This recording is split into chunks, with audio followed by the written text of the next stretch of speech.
Welcome to SAT TV News. I am Larocque, your presenter.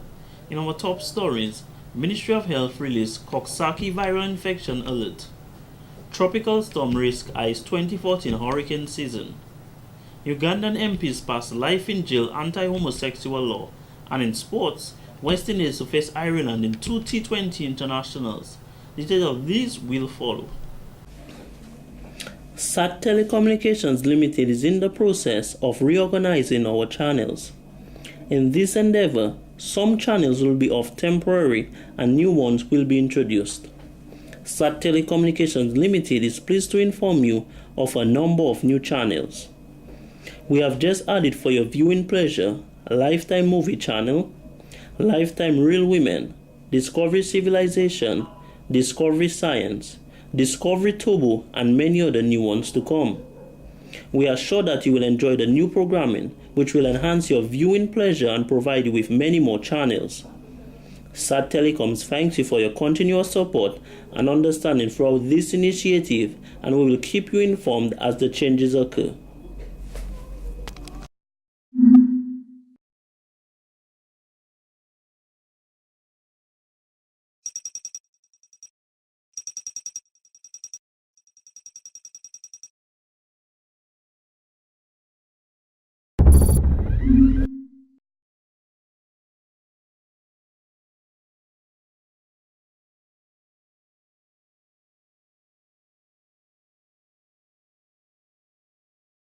Yo, this is Ace Banton in SAT building, baby. You're watching SAT Telecom, that's the #1 choice. Boom! Welcome back. Trained as first responders responding to accidents and emergencies, participants of the First Responders Training course gave a brief description of their experiences during this exercise. One participant in the training program said this course encouraged her as a fire officer to better carry out her duties. It helped me today to, continue doing the work that I am doing. It also encouraged me that when I go on trauma scene, crash sites, the things that I would do, it helped me today to do it much better, to carry out my survey in a more professional way. Another participant says he hopes that the outcome of the skills learned in the training course changes the perception of accident and emergency workers through the public eye. And oftentimes we find ourselves going out as fire officers, and the public often look at us as ambulance drivers. But yet still, we know to ourselves that we are professionals, and it takes more, not only driving an ambulance, because it's not only the driving aspect of things, but you have to know your work, you have to take into consideration that the people that you serve, the patients that you are trying to assist, the lives that you are actually trying to save. The course focused on EMS transport log, lifting and moving, multi-traumatic systems and survey, and viral signs. I know that within the fire and ambulance services, we go by our mission statement of saving lives. And matters not where in the world you go, even if your mother tongue is not what we understand, but as a fire officer, training is something that is ongoing. And we know that when it comes to saving lives, it is serious business. Fire Chief Mr. Josiah Dupuis believes that it is important that fire officers build on the knowledge they have on fire and emergency in order to exert their full potential. That new information or building on information which you had before will only go, I think, quite a way in really allowing you to deliver even better service than you've done in the past. We have constraints in the fire service, even with the new training that you've gotten. And someone spoke about the fact that this must extend to other fire officers, and you have to be light bearers yourself. Mr. Dupuis also spoke to the fact that the training better allows the fire officers to be ready for daily responses on the field.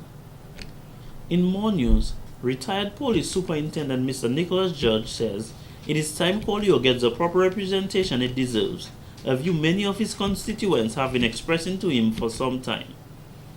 This, he said, was a motivating factor in his decision to accept the nomination to run for the UWP, United Workers' Party, for the Collier constituency at the next general elections. I would like to see us look at the agricultural and fishery sector. Collier, Beers and Dubla have been generally agricultural communities, particularly Colico, and the three of them have been earning an income from fisheries. And we have seen a deterioration in the number of farmers in Colico in particular. We haven't seen them retrained, retooled, and re-employed generally elsewhere. So it means that the amount of money coming into the constituency has dwindled. So probably we are living on subsistence and the assistance that the government gives, as well as in social welfare programs, and from people or family from the diaspora. I would like to see us regain our independence in providing for ourselves in the manner that we provided in the earlier years in the villages. According to Mr. George, there is a lot of work to be done in improving their healthcare system, particularly as their health centers are in a state of repair. The residents would like to see more done as it relates to education, farming, and housing development. Mr. George says there is a lot of groundwork that needs to be done in hosting a number of town hall meetings so the residents can openly voice their concerns. We've heard allegations of corruption bandied about the place. And my view is that if there is truth to it, we have not necessarily heard plausible denials, but if there is truth to it, those who have corrupted themselves or the system would know that, and they would have to deal with their consciences. In terms of transparency, yes, we can and should be a little more transparent. I think probably the government's communication system has broken down, and that needs to be corrected. We need to get a little more information on what it is that the government is doing for us. The government is of the people, and this belief that the government is to serve party supporters, we must get away from that. Okay? There's another area of concern that I have. Let's take one of them, a constitutional concern. I believe that we must respect the institutions set up to govern us. The presidency, the Prime Minister's office, the Speaker's office, the opposition leader's office, Parliament, the police force, the Integrity and Public Service Commission, the police and public services. All these services are there to serve us, and we must respect them. And we should not be taking anything for granted. He does not believe that the constitutional consultation is a mere courtesy, stating commissioners of police and public service commissions should be solely appointed by the president and not the prime minister.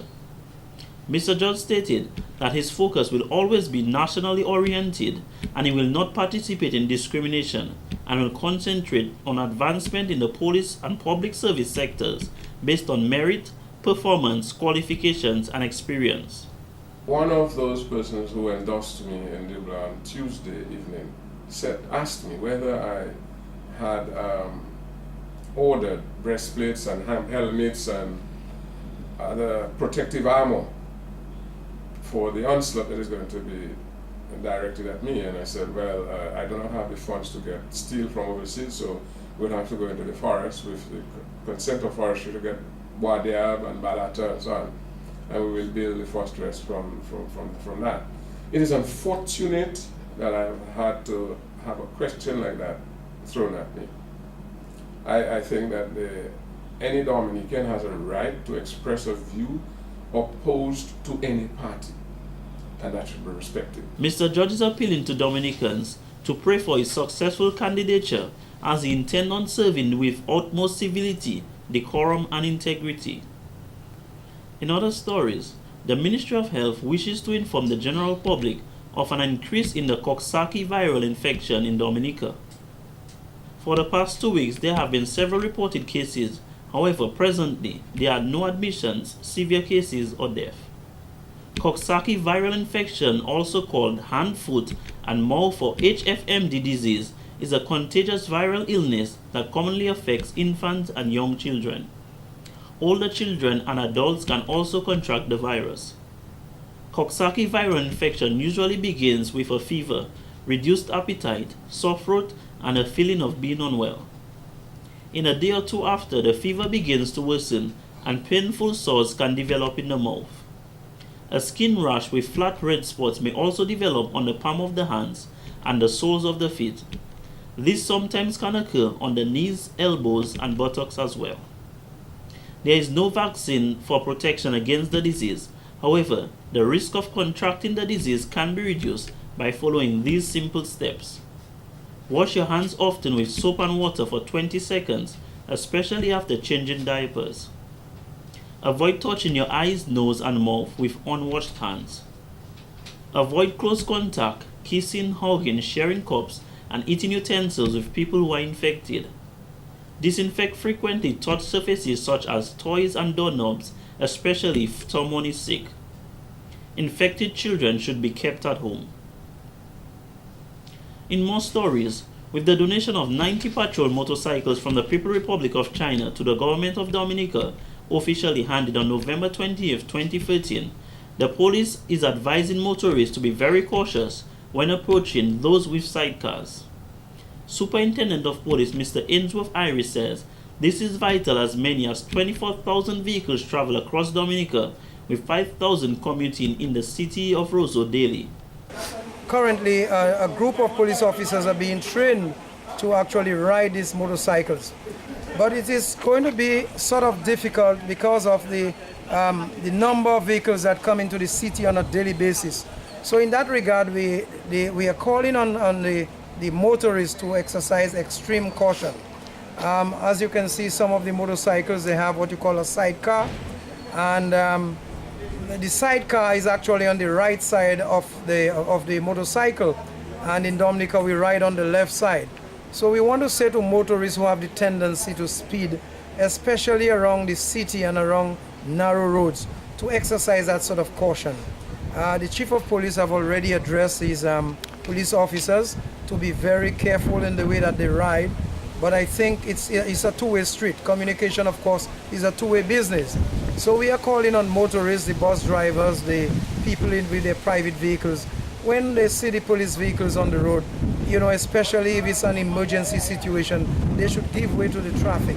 Mr. Irish is also advising pedestrians to ensure they use the pedestrian crossing appropriately to mitigate their chances of causing or being involved in an accident.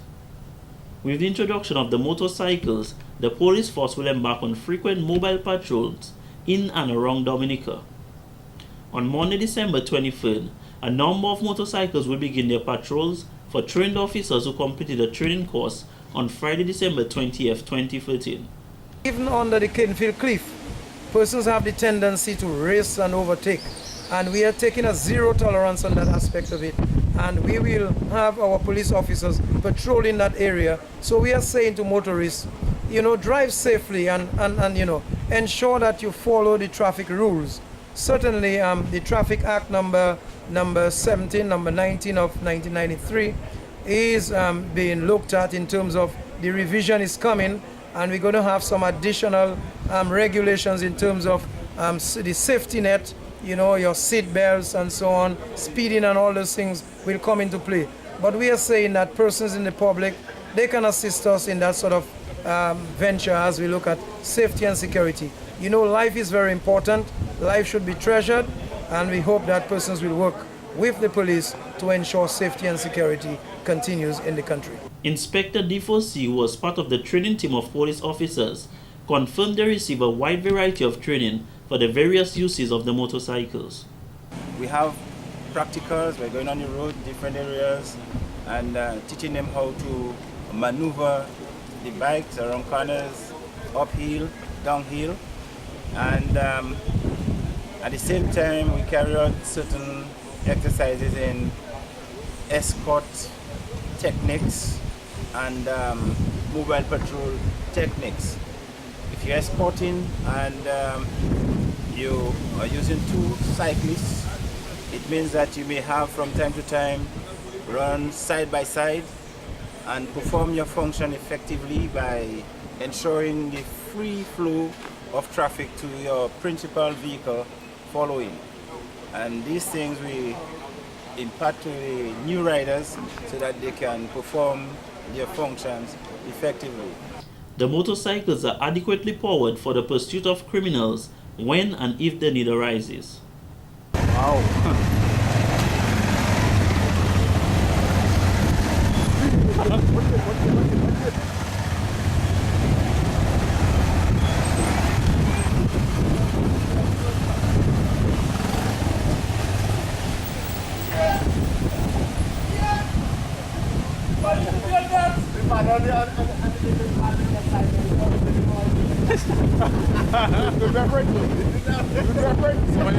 In more news, a number of young persons showed they can excel given the opportunity when the Youth Development Division hosted an open day for a computer hardware course.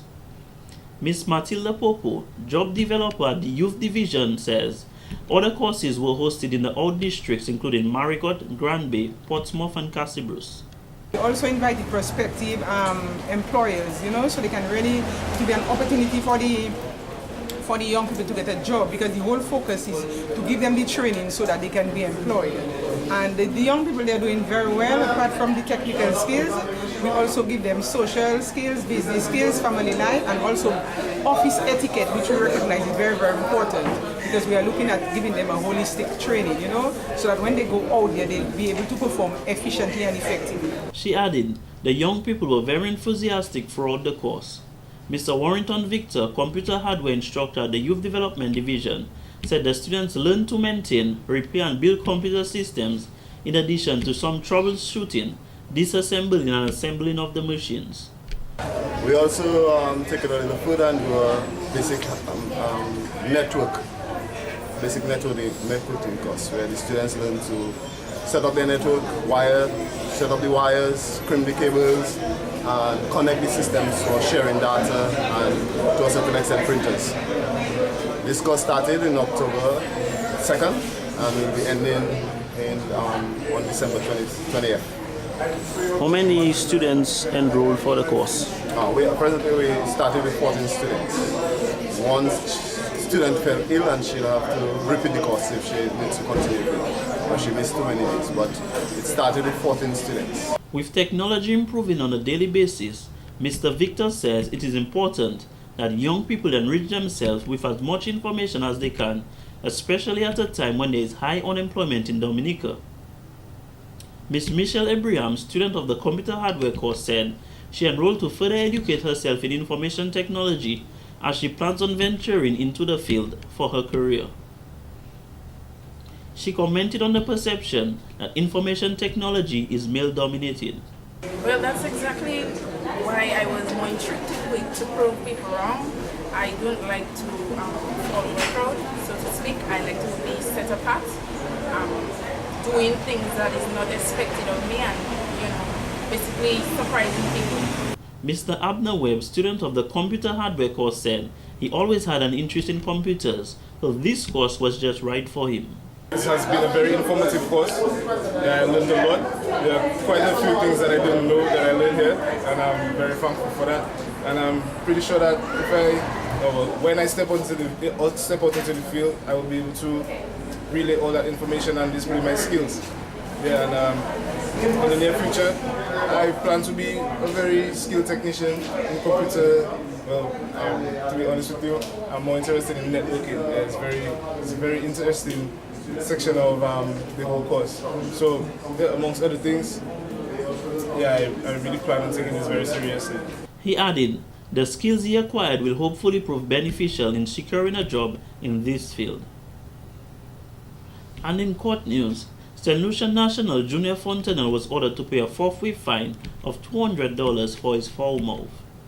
The defendant, who is on island visiting his girlfriend, was charged with disorderly conduct and refusing to give police his name. He pleaded guilty to both charges. The incident occurred on 17 December 2013 outside La Flamboyant Hotel in Roseau. According to the facts of the case, the investigating officer was at the hotel sometime after 6 p.m. when he heard a commotion outside. Upon investigating, he saw the defendant outside the hotel getting on with a hotel employee using indecent language. The officer then went to speak to the defendant and asked him to behave. He then went off on the officer, using a number of foul F words to the officer. When asked his name by the officer, he refused. By that time, some on-duty officers came to the scene and arrested Fontenelle for disorderly conduct.